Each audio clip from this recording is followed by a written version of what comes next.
the big stuff. Who do you think you... A porn star laundered drug money into a #1 hit. But if you want to know how I really feel... And one song put a word on the radio that had never been allowed before, changing everything overnight.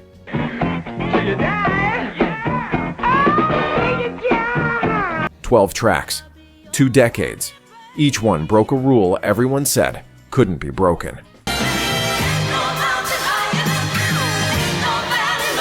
At number 3, the vocal take so intense, producers thought she might not survive it.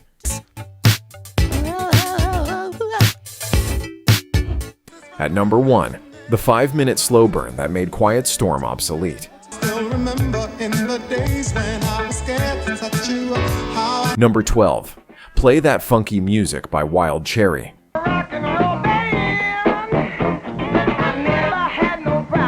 The funk guitar stabs like a challenge, sharp, insistent, daring you to stand still.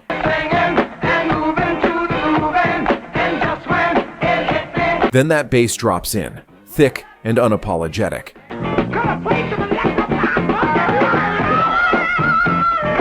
And Wild Cherry's vocalist delivers the line that became an anthem across every racial divide imaginable.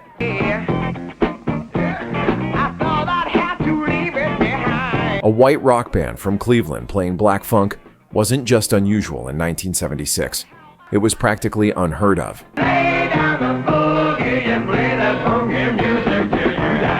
Here's what most people don't know. This almost didn't happen. They were a hard rock band getting zero response from black audiences at a club gig. One frustrated audience member shouted the 5 words that changed everything, and the band's frontman scribbled them on a bar order pad that same night.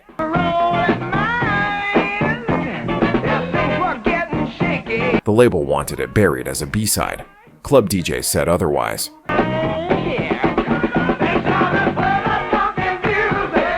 It shot to number 1 on both the Hot 100 and the R&B charts. The first song to ever put that particular adjective on mainstream radio.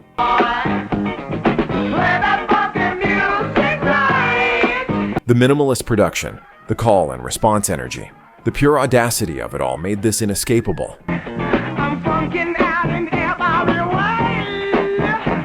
You heard it at basement parties where everyone stopped talking and started moving.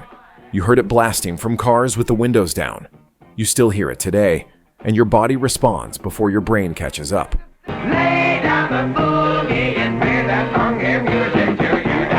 From that integrated dance floor energy to something completely different, pure, polished, impossible to resist disco seduction.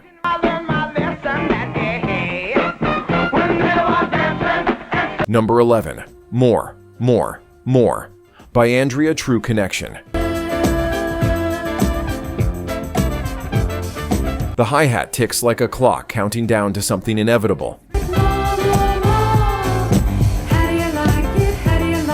Strings cascade in waves that feel both innocent and suggestive at once. Then her voice arrives, breathy, insistent, making a simple 3-word demand sound both playful and absolutely serious. Andrea True wasn't a trained singer. She was an adult film actress stuck in Jamaica during political upheaval. Unable to transfer her commercial earnings back to the States. So she did what any enterprising artist would do. She invested the money in a recording session with producer Greg Diamond to create something she could smuggle out in the form of master tapes. Diamond used tape delay and studio magic to compensate for her limited range. What emerged was disco perfection. Released in early 1976, it climbed to number 4 on the Hot 100 and became a nightclub staple that defined the era's hedonistic energy. The minimalist arrangement, heavy on the beat, light on everything else, created space for those horn rolls and string swells to hit like tiny dopamine rushes. DJs loved telling audiences about her X-rated past, which gave the chorus a whole different context. This was music made for midnight, for spaces where the light stayed low and the bass stayed high. The kind of track that made even shy people brave on the dance floor. But while Andrea True turned limitation into liberation, the next artist made raw emotional power sound effortless. But if you want to know how I really feel, You know what breaks my heart a little? Only 1% of the people who watch R&B vinyl are actually subscribed. 99 out of 100 of you keep coming back, vibing with the grooves, feeling the stories, reliving the voices that built soul itself, but you still haven't hit that button. Think about it. You've spent time here, maybe even rediscovered a song that hit you right in the chest. And yet, you're walking away before the next track drops. Subscribing costs nothing, not a cent. But it means you'll never miss the moments that remind you who you were when that record first played. R&B vinyl isn't just music. It's memory, it's heritage. It's the pulse that still beats under everything we love. Don't just listen from the sidelines. Be part of the 1% who keep the soul alive. Hit subscribe, stay, groove, and keep the record spinning with us. Number 10. Baby I'm Yours by Barbara Lewis. and I'll be yours until the stars fall. The opening piano chords establish immediate intimacy. Warm, close, like someone leaning in to tell you a secret. Until the poets run out of rhyme. Barbara Lewis's voice enters with zero pretense, singing directly to one person as if no one else exists in the room. Every day you hear me say, Every syllable radiates the kind of devotion that makes cynics uncomfortable. in other words, until Here's the twist. She hated this song.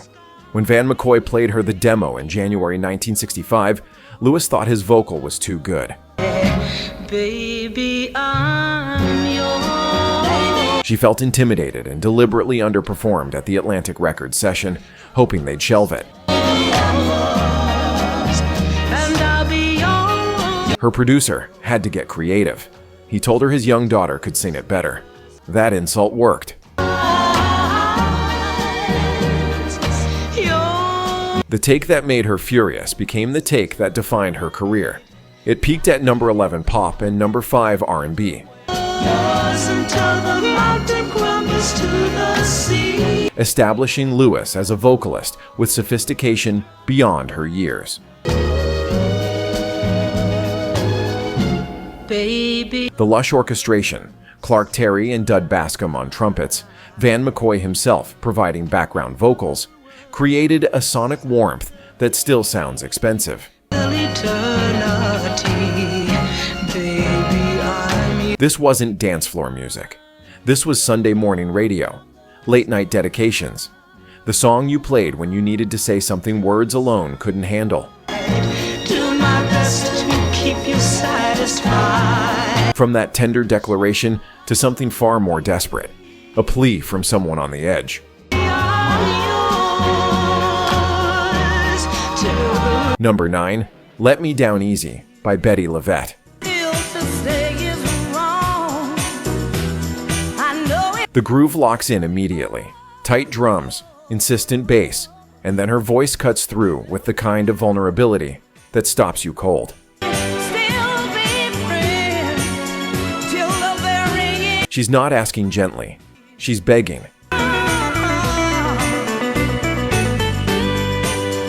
The desperation is palpable.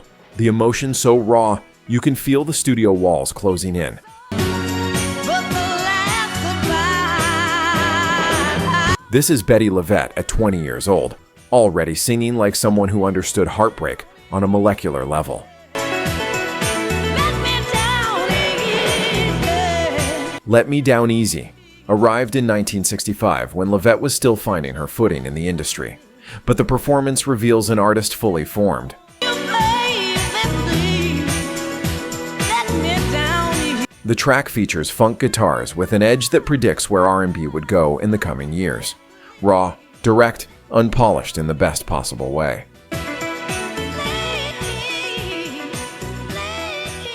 What makes this unforgettable is the contrast between the smoothness of the arrangement and the raggedness of the emotion.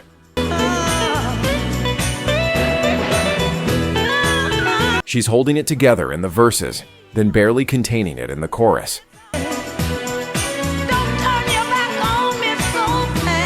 Decades later, when electronic duo Odessa sampled this vocal in 2022, a new generation discovered why LaVette's voice demanded attention.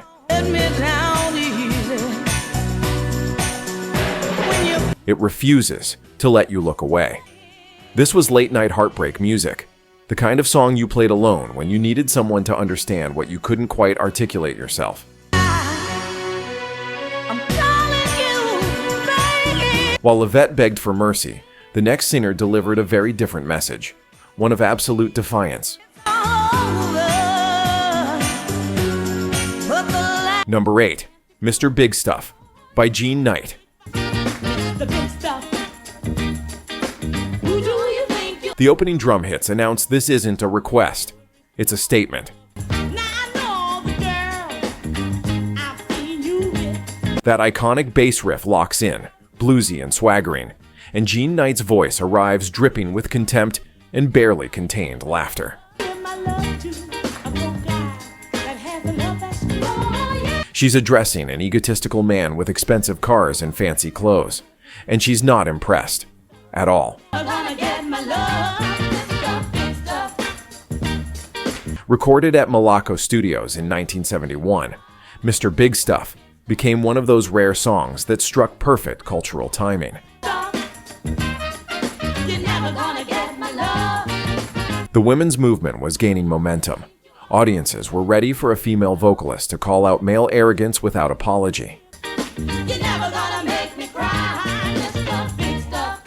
Knight delivered it with style that felt both playful and deadly serious. Here's the backstory. Multiple major labels rejected this recording. But when King Floyd's Groove Me, also cut at Malaco, became a massive hit, Stax Records remembered Knight's track, reconsidered, and released it.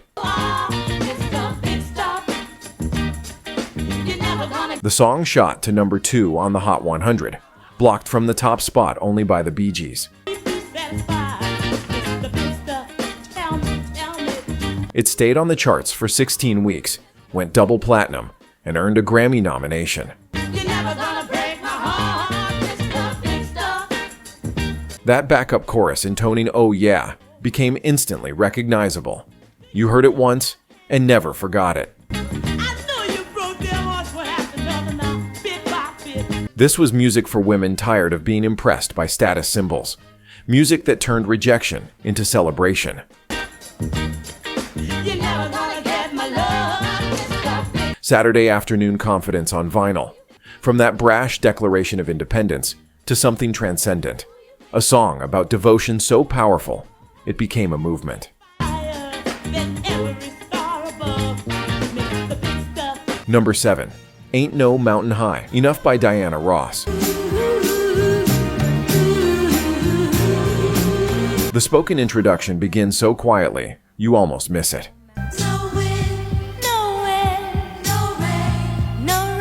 Diana Ross talking, not singing, her voice intimate and conversational.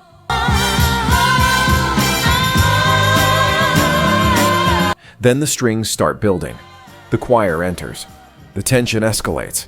And when the chorus finally explodes nearly 4 minutes in, it arrives with the force of revelation.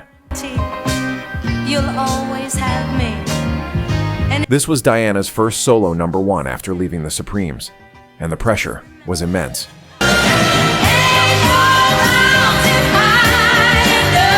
Her debut single had stalled at number 20, while the first Supreme single without her hit number 10.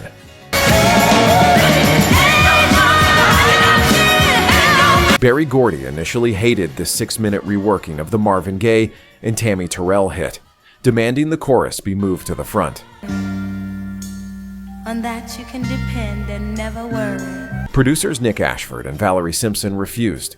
Radio programmers made the decision for everyone. They started playing the full album cut, forcing Motown to release it as is. If you should ever miss the arms that used to hold you so close, or the The arrangement, crafted by Paul Reiser, is symphonic soul at its absolute peak. The dramatic arc builds like a classical composition. Ross's spoken passages add narrative weight. When everything finally comes together in that climactic "Ain't No Mountain High Enough" refrain, it feels earned. The emotional payoff of a journey, not just a catchy hook. This was music that made you believe in the impossible. Music that turned determination into destiny. The kind of song that soundtrack proposals and long-distance phone calls and promises kept against impossible odds. While Diana Ross reached for the mountaintops, the next group descended into something darker and more urgent. If you should miss my loving one of these old days. Number 6. Chain Reaction by Carolyn Franklin. The guitar riff announces danger immediately. Funky, aggressive, channeling early funkadelic energy, before most people knew what funkadelic was. Carolyn Franklin's voice enters not with polish, but with passion, wailing over a heady mix of brass and drums that feels more like a manifesto than a love song. Chain Reaction was the title track of Franklin's sophomore album, released in 1970 when Detroit was still reeling from political upheaval. Though the song wasn't written by Carolyn, composer Mike Appel intended it as commentary on universal human rights. Her interpretation carries weight that feels specific to that moment. The call for mankind to make love the center of attraction wasn't abstract idealism. It was urgent plea. Carolyn Franklin, younger sister of Aretha, never achieved the commercial success of her sibling despite possessing a voice that could match Aretha's intensity note for note. So you try to use your brother like he's a stepping stone, but This track showcases why that's a tragedy. so long overdue. But just remember, since the world's creation, Her vocal performance rides the edge of control, channeling raw emotion into something that sounds both celebratory and desperate. The production refuses to smooth the edges. This wasn't music for easy listening. This was music for people ready to fight for something better. The kind of track that made you think while making you move. From that revolutionary energy to something that distilled decades of funk into 3 perfect minutes. it's a hard world to fight all alone. Number 5. Kiss by Prince. From dusk till dawn. The intro is sparse almost to the point of emptiness. To me, I'm gonna show you. A stripped down funk riff, minimal drums, and then Prince's falsetto enters, playful and seductive simultaneously. You can't be too flirty, mama. I know. What sounds simple required genius level restraint. Every element that's missing makes what remains hit harder. Here's the origin story. Prince originally wrote this as a brief acoustic demo for the band Maserati. When producer David Z and the band transformed it into this minimalist funk masterpiece, Prince heard it and immediately took it back, replacing their vocal with his own. The track appeared on the 1986 Parade album, released just as Prince was redefining what mainstream pop funk could sound like. It spent 3 weeks at number 1, became Prince's 3rd chart topper, and earned him a Grammy. The song's message, "You don't need wealth or status, just authentic connection," resonated across demographics. That signature guitar break in the chorus, the way the rhythm pocket tightens just before each verse drops, the sheer confidence of doing so much with so little. This was masterclass production that influenced everyone who heard it. You played this when you wanted to feel effortlessly cool, when you needed to remember that sometimes less really is more. When you wanted to remind someone that true chemistry doesn't require props. You don't have to be rich to be my girl. While Prince stripped funk to its essence, the next track proved that soul could be just as powerful, going the opposite direction, building orchestral grandeur from intimate beginnings. You got to not talk dirty, baby. Number 4, Never Too Much by Luther Vandross. You're at the top of my list 'cause I'm always thinking of you. The vocals don't even enter immediately. Kisses from you is never enough. First come the strings, rich, full, sweeping like a film score. Then the rhythm section establishes a pocket so deep you could fall into it. And when Luther Vandross finally opens his mouth, every single person who ever doubted whether a former jingle singer could carry an entire album got their answer. Who needs to go to work to hustle for another dollar? Never Too Much arrived in late 1981 as Vandross' debut solo single after years of background work with everyone from David Bowie to Chaka Khan. Days in your arms is never too much. This wasn't tentative. This was a 30-year-old artist arriving in full command, setting standards that would define R&B for the next decade. There's not a minute, hour, day, or night that I don't love you. The title track showcased everything that would make Luther legendary. The vocal runs that sounded effortless. I just don't wanna. The lush production that felt expensive without being excessive. The way he made Romantic Devotion sound both urgent and sophisticated.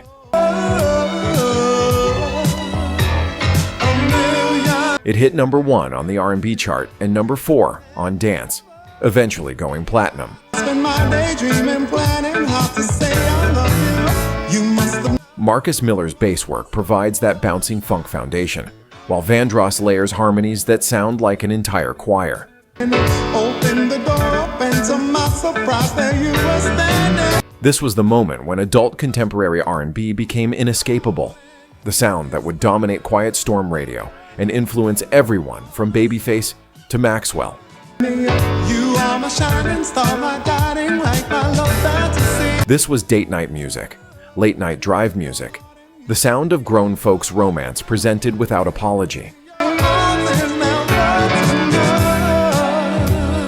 From Luther's refined elegance to something grittier and more desperate, a group pushing their sound to the absolute edge. Number 3, Be My Girl by The Dramatics. The opening feels like walking into a room mid-argument, the energy already electric before you understand what's happening. The Dramatics were never subtle, but Be My Girl finds them at their most vulnerable. With lead vocals that sound like a man negotiating for his emotional survival over a groove that refuses to let up.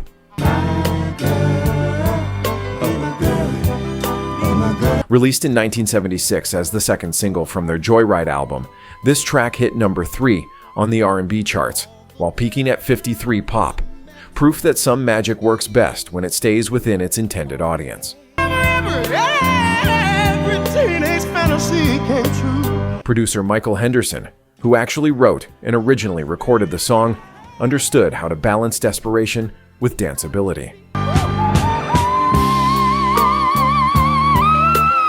The Dramatics took that blueprint and added their own pleading urgency. The arrangement gives space for every element to breathe. The guitar work, the horn stabs, the way the rhythm section creates pockets within pockets. This was Detroit soul at its most emotionally direct, asking for commitment without games or pretense. The kind of song that soundtracked basement parties where couples worked through relationship drama on the dance floor. This was music for people who understood that love required work, required honesty, required putting your heart on the line and hoping someone caught it. While the Dramatics begged for commitment, the next group proved that sometimes the highest highs require no chemicals at all. Number 2. Natural High by Bloodstone. The intro establishes mood immediately, smooth, warm, with a bass line that moves like honey and strings that float overhead like summer clouds. Then the vocals arrive in perfect harmony, and you understand why this song became shorthand for a specific kind of transcendent feeling.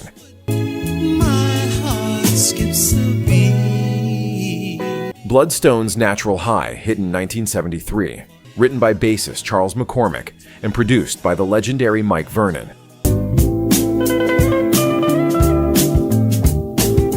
The song climbed to number 10 on the Hot 100 and number 4, Pop, the group's biggest hit and the track that would define their legacy.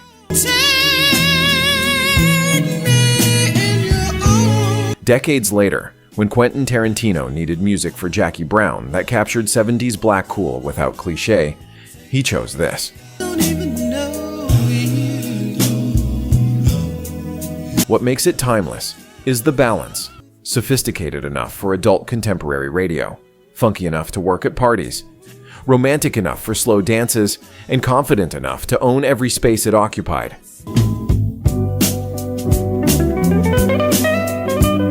The vocal harmonies don't show off. They serve the song. The instrumentation doesn't overwhelm.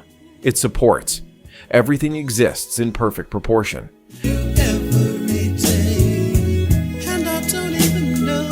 This was music for afternoons that felt endless, for moments when everything aligned and you wanted the feeling to last forever, for reminding yourself that the best experiences can't be bought or manufactured. They just happen when the conditions are right.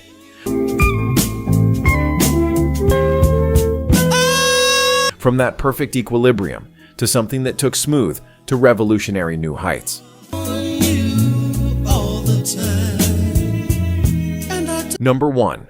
Love You Down by Ready for the World. It never really mattered too much to me. The synthesizers arrive first, cold, electronic, setting up something that sounds like the future meeting the past.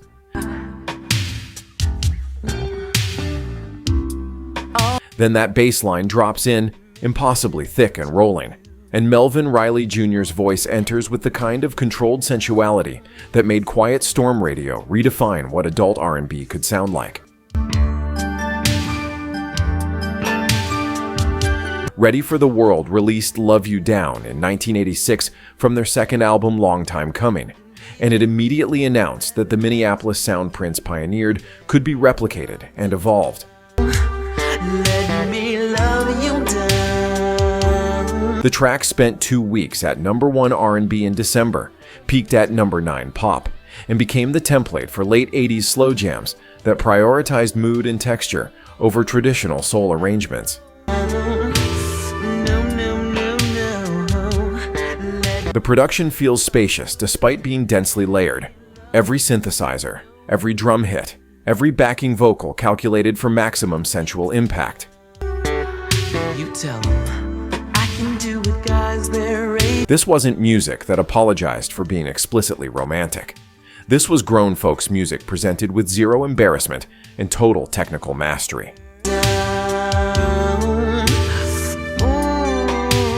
When INOJ covered it in 1997 with a faster Miami bass arrangement, it proved the song's foundation was strong enough to survive complete reimagining.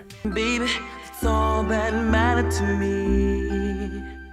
This became the song for late nights, when conversation turned to promises. All night, let me love you down. For moments when words failed and you needed music to say everything. For reminding someone that real intimacy requires patience, attention, and absolute commitment to the moment. That you were just